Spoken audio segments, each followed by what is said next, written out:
sectores que los economistas siguen con mucha atención definitivamente es el de la construcción de vivienda por su efecto multiplicador en diferentes ramas industriales.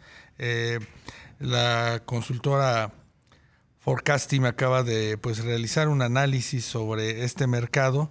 Hay, digamos, que el registro de que el tema de la inflación ha impactado en el costo de construcción de las casas nuevas en un orden del doble dígito. Y para platicar de este tema nos acompaña esta tarde Ricardo Trejo, director general de Forecasting. Ricardo, muy buenas tardes. ¿Qué tal, Rogelio? Buenas tardes. Un gusto saludarte y un placer saludar a toda la audiencia. Gracias a ti por tu tiempo. Ricardo, ¿qué han visto en estos 2 años? El tema de la inflación ha impactado los bolsillos de todas las familias, pero también a industrias clave como la de la construcción de vivienda. Efectivamente, la inflación, como bien lo señalas, ha impactado a toda la economía.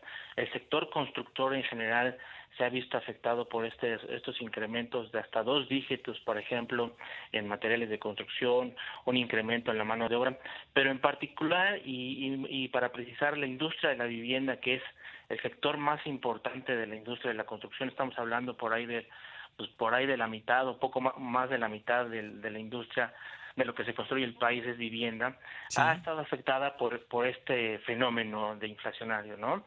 Recordemos que la industria de la vivienda viene, o el sector construcción tiene, ha sido afectado por incrementos en los precios desde prácticamente 2021, todo Sí. 2022, y apenas en el segundo trimestre de este año se está viendo una desaceleración en la inflación. Un fenómeno que desde luego llevó impactó en el precio final de las viviendas, y eso llevó también a un impacto desde luego en la adquisición de las mismas, ¿no? Estamos hablando de un impacto en la producción, pero también estamos hablando de un impacto en la adquisición de las mismas, que se vio multiplicado también por un incremento en las tasas de interés. Hay que considerar en cuenta que la política monetaria, para detener este efecto inflacionario, comenzó a incrementar tasas de interés, y este incremento de tasas de interés también se reflejó tanto en las hipotecas como en el financiamiento para construir vivienda. Entonces tenemos hoy una mezcla de factores que afectaron seriamente al sector vivienda en estos últimos 2 años. Claro. ¿Hay alguna región del país que registre un mayor incremento en el costo de construcción de casas, a partir de temas, no sé, de oferta, demanda, que también siempre impactan, costo de la tierra y, por supuesto, el acceso a materiales de construcción?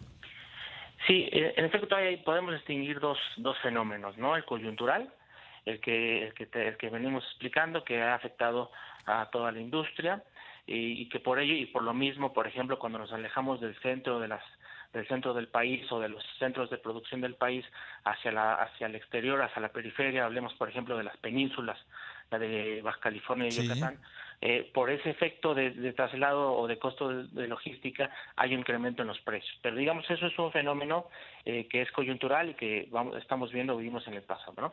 Y luego tenemos un fenómeno estructural, como bien lo señalas, que es, por ejemplo, cuando hay más demanda de vivienda, vemos un incremento en los precios cuando la oferta no es la misma. Por ejemplo, en el último año, la península de Yucatán, particularmente hablando, Quintana Roo, ha tenido un incremento en la demanda porque ha sido una economía que se ha dinamizado en el último par de años, y eso ha llevado a un incremento en la demanda de vivienda.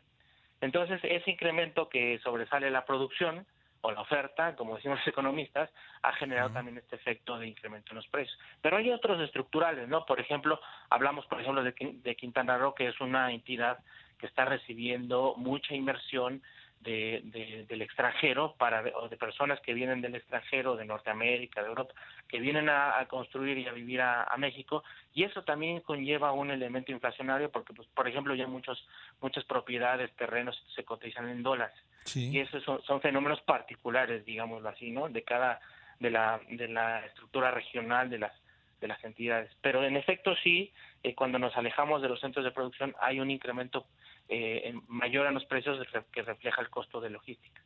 Ricardo, y con esto del nearshoring, la relocalización de plantas, de fábricas en nuestro país, ¿ven que esto se pueda recrudecer sobre todo en el norte del país con costo de vivienda, costo de edificación de las mismas más alto?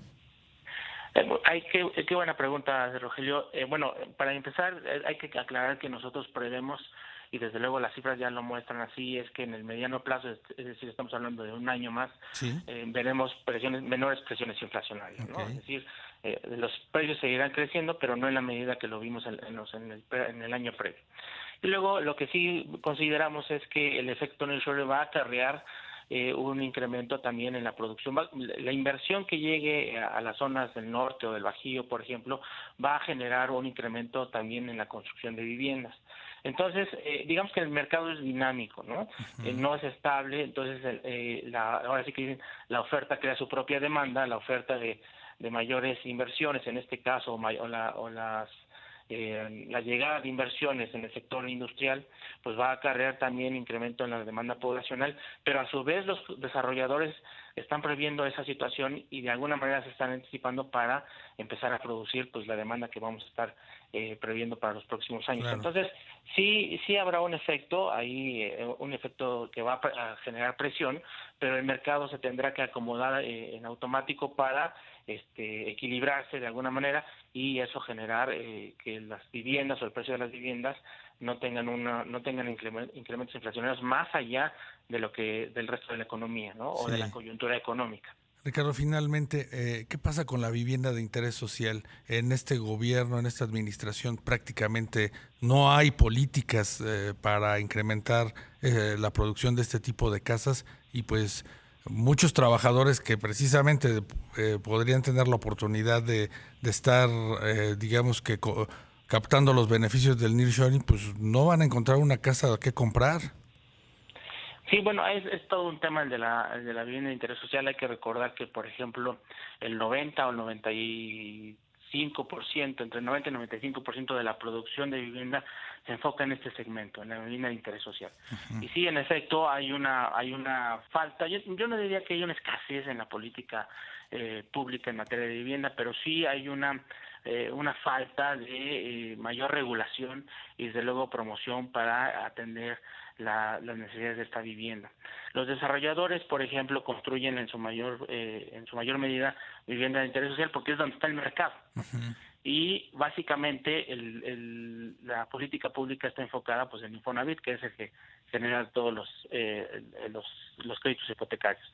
Pero sí, yo creo que uno de los retos importantes en el mediano plazo, sobre todo en estos estados o entidades donde va a llegar una gran cantidad de inversión por nearshoring, hay retos en materia de política de vivienda, sobre todo los retos regulatorios, los retos de permiso, ¿no? También hay retos del consumo de agua, no nada más para la vivienda, sino para toda la industria, ¿no?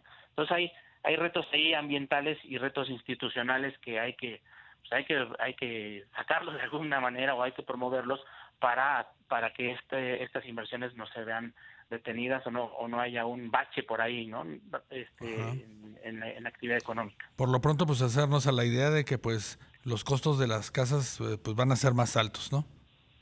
Sí, efectivamente los costos, estamos hablando, por ejemplo, del precio final de la vivienda que tuvo un incremento de por ahí del 10-12%, por arriba de la inflación. Claro. Entonces estamos ahí teniendo hay un tema ahí, ¿no? También en materia social y en materia de vivienda. Pues Ricardo Trajo, director general de Forecasting, gracias por acompañarnos esta tarde. No, al contrario, muchas gracias, Rogelio, y un gusto saludarlos. Y pues bueno,